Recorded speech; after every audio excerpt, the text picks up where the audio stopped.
Viens logo, viens casser. Viens logo, viens casser. Viens logo, viens casser. Viens logo, viens casser. Viens logo, viens casser. Viens logo, viens casser. Et la famille, on est avec le Digba Abomey et l'éléphant qui ne maigrit jamais.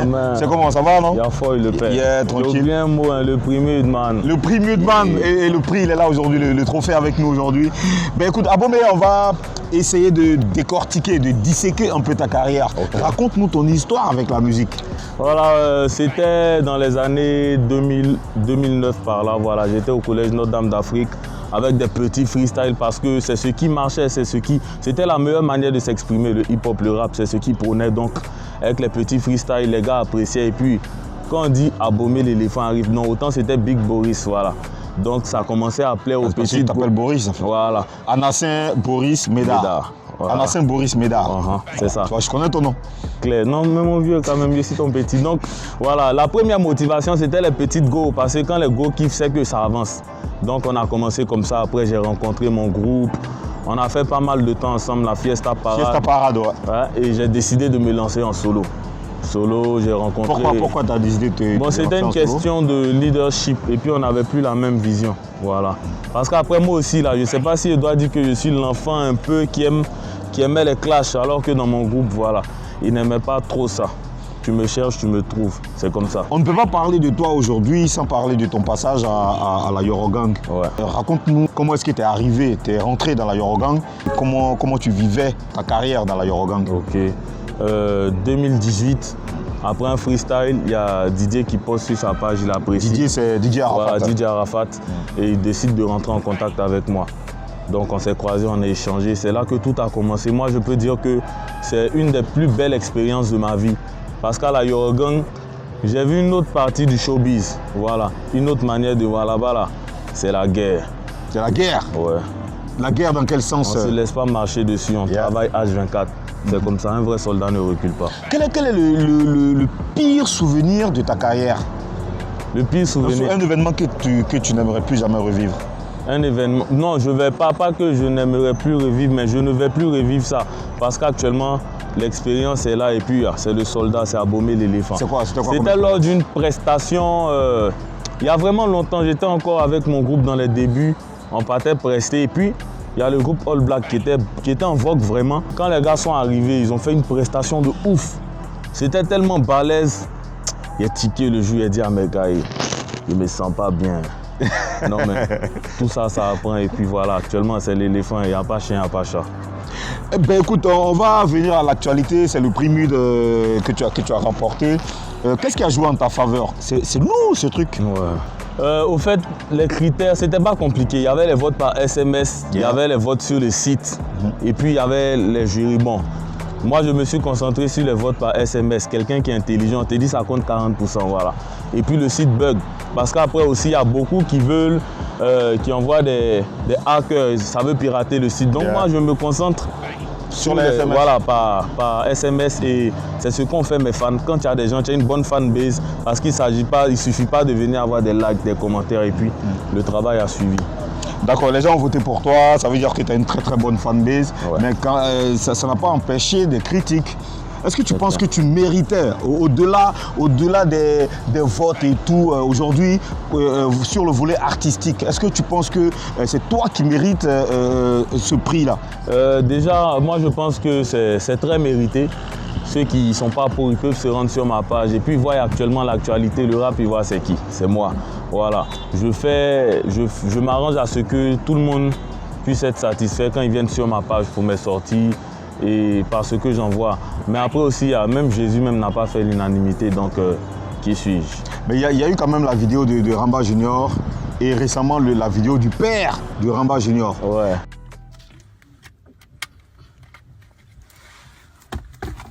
Bonjour les fans, c'est le Ramba Junior, mec, fuck.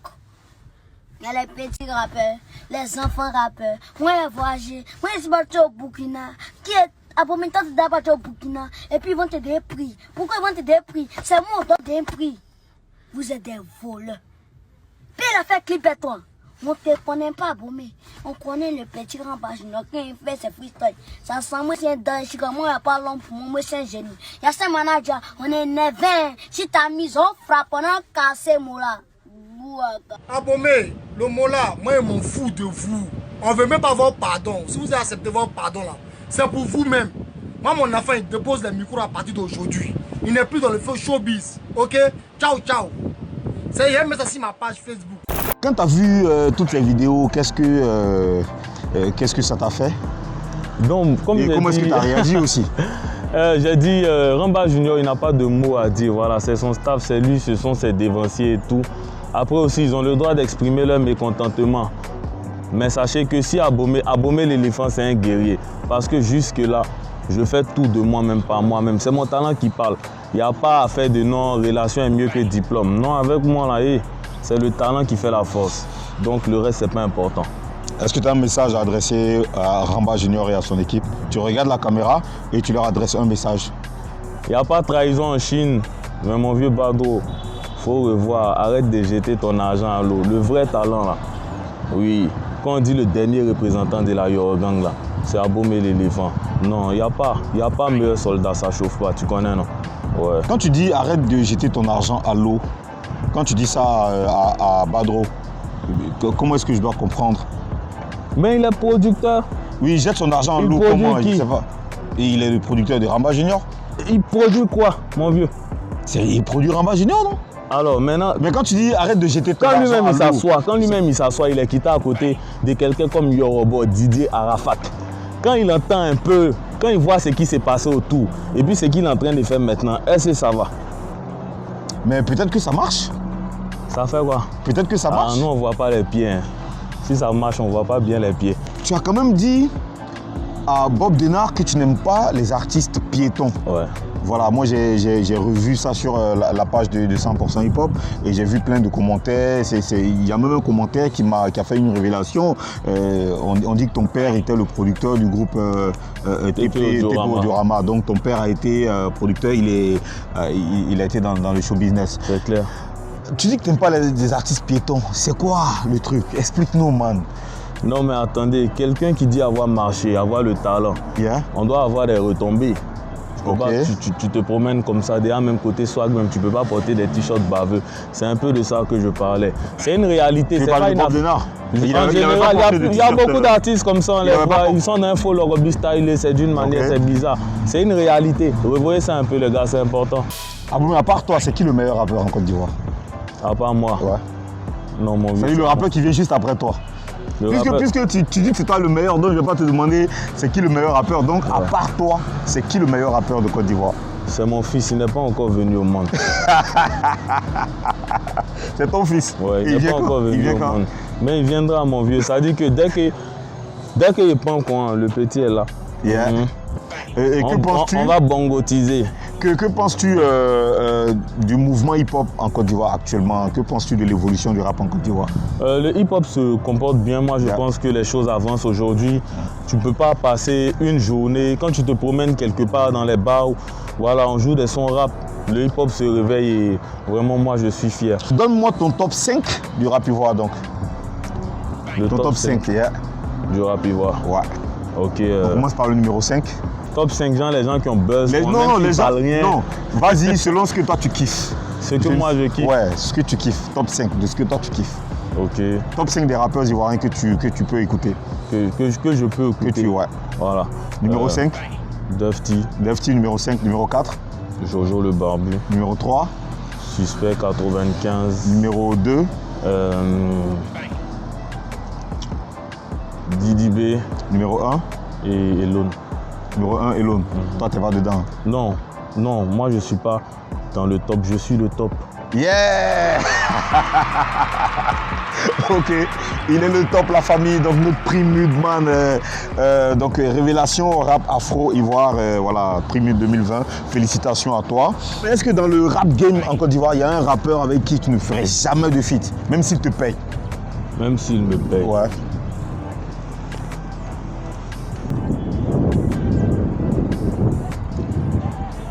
Bemous Carter. Tu ne ferais jamais de feat avec Bemous Carter? Jamais. Mais pourquoi? Parce qu'il m'a manqué de respect. Demous Carter, t'as manqué de respect. Ouais, on pardonne, mais on n'oublie pas. Demous Carter, t'as manqué de respect. Ouais. Explique-moi un peu. En fait, une fois, j'ai vu une vidéo, il disait je partage 3 mères cons. Yeah. Un mère con à Jojo, le barbu, MC Wan, Abomey, l'éléphant et tout. Ok. Voilà. Donc j'ai cherché à rentrer en contact avec lui, on a parlé. Yeah. Mais je pense que la prochaine fois, là, il va subir. Et c'est pareil pour tous les autres artistes, tous les rappeurs. Il y a par exemple Eza Mafok, il y a Ramba qui a fait un post sur moi, il allait commenter « Je te soutiens ». Il soutient qui Ramba ou toi? Il soutient Ramba. Mais je sais que tôt ou tard, on aura la chance de se têter d'une certaine manière.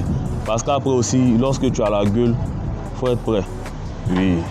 Je suis curieux de savoir comment tu écris tes textes, vu qu'aujourd'hui, on est à l'ère des buzz, des singles et tout. Comment est-ce que tu écris tes textes? Comment est-ce que tu t'inspires?